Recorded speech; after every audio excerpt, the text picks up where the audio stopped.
Nashik road बसस्थानक परिसरात आज सकाळी मोठा तणाव निर्माण झाल्याचं पाहायला मिळालं. सिटीलिंक बस चालकाला रिक्षा चालकांकडून मारहाण झाल्याच्या घटनेनंतर संतप्त बस चालकाने अचानक बस बंद आंदोलन पुकारलं. त्यामुळे सकाळच्या गर्दीच्या वेळेत प्रवाशांचे मोठ्या प्रमाणावर हाल झाले. मिळालेल्या माहितीनुसार नाशिक रोड मार्गावरील सिटीलिंक बस स्थानकातून बाहेर काढत असताना काही रिक्षा चालक आणि बस चालक यांच्यात वाद झाला. हा वाद इतका वाढला की रिक्षा चालकांच्या टोळक्यानं बस चालक लक्ष्मण नायकर यांना मारहाण केल्याचा आरोप करण्यात आला. लक्ष्मण नायकर, सिटीलिंक बस सर्व्हिसेसमध्ये नाशिक रोड डेपोमध्ये काम करतो. आज सकाळी 9 वाजता मी सेवेत असताना नाशिक रोड येथून बारदान फाटा जाण्यासाठी बस काढलेली होती. त्यावेळेस बाजूला उभे असलेले रिक्षावाल्याने अरे रावेची भाषा करत नंतर बसने बाहेर काढल्यानंतर साईडला न काढल्यामुळे वाद झालेला. त्या वादामुळे त्याने बसची चावी काढून घेतलेली. चावी घेण्यासाठी खाली उतरलो तर तेवढ्या शिवीगाळ करत मारझोड करायला लागले. ते 2 जण मारायला लागले. त्यांच्याबरोबर असलेले अजून 8-10 जण येऊन सगळ्यांनी मिळून ग्रुपमध्ये मारले. त्यामुळे मला 2 साईडला जास्तीत जास्त मुक्का मार झालेला. माझं नाव किरण सांगळे, म्युनिसिपल कर्मचारी कामगार सेनेचा मी नाशिक रोड डेपोचा अध्यक्ष आहे. आणि जे आज काही माझ्या चालक बांधवाला जे रिक्षावाल्यांनी मारहाण केली त्या संदर्भामध्ये आम्ही तो निषेध केला. आम्ही काही तास गाड्या थांबवल्या. त्याच्यानंतर त्याच्यावरती पोलिसांनी कारवाई करायचं आम्हाला आश्वासन दिले, गुन्हा दाखल करणार आहे.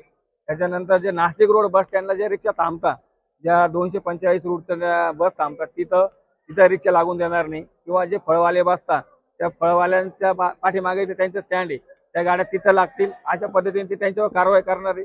आणि उद्यापासनं म्हणजे ते रिक्षावाले जे आहे त्यांच्यावर त्यांचे आताच PI साहेबांनी सांगितलं की आम्ही त्यांच्यावरती कारवाई करायला सुरुवात करणार आहे, असं त्यांनी आम्हाला आश्वासन दिल्यानंतर आम्ही आमच्या प्रशासनाशी बोललो.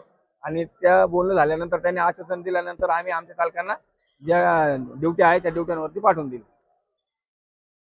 नमस्कार, मी सिटी लाईफलाईन बस डेपोचा ॲक्सिडेंटचं काम बघतो. मी आज सकाळी 10 वाजेच्या दरम्यान आमचे बस चालक नायकर यांना तेथील रिक्षावाल्याने मारहाण केली. त्याच्यामुळं थोडा आमचा प्रॉब्लेम झाला होता. मग आमच्या बस चालकांना नेहमीचा त्रास आहे हा. तिथं रिक्षावाले सर्वच रिक्षावाले तसे नाही आहे, पण ठराविक असतं. आता सीटावरून किंवा काही किरकोळ याच्यावरून ते आपसात भांडत असतात, हे एक दुसऱ्यात असतं ते. पण आज त्यांनी आमच्या ड्रायव्हरला मारहाण केली. त्याच्यामुळं आमचे ड्रायव्हर बंधू थोडे नाराज झाले. मग आम्ही आता त्या ड्रायव्हरची पोलीस स्टेशनला तक्रार केली आहे. PI सपकाळे साहेबांनी सुद्धा आम्हाला सहकार्य केलं. त्यांनी स्वतः येऊन इथं आमच्या कर्मचाऱ्याशी पण बोलले. आम्ही सिटीलिंक आणि आम्ही आता इथून पुढं आमच्या ड्रायव्हरांचं असे जर काही प्रॉब्लेम आले तर नक्कीच ते त्यांची मदत घेऊन त्यांच्यावर कारवाई करणार आहे. मी नालंदा स्टँडचा अध्यक्ष म्हणून मी बोलत आहे. आणि माझ्या स्टँडचा काही संबंध नसताना माझ्या स्टँडचं नाव येत आहे. आणि इथं बाहेर आडव्या तिडव्या ज्या रिक्षा लागतात हे रिक्षा नाही लागल्या पाहिजे, यांच्यावरती कारवाई झाली पाहिजे. आणि माझे रिक्षा चालक हे सगळे प्रामाणिक आहे आणि हे खूप मध्ये रिक्षा लावतात आणि माझ्या शब्दाचं पालन करता. माझे रिक्षा चालक असे करणार नाही याची मी नम्र विनंती करतो. या घटनेनंतर संतप्त सिटीलिंक चालकांनी बसेस रस्त्यातच थांबवत बंद आंदोलन सुरू केलं. तब्बल 1.5 तासात अनेक बस फेऱ्या ठप्प झाल्यानं नाशिक रोड परिसरातील वाहतुकीवर मोठा परिणाम झाला.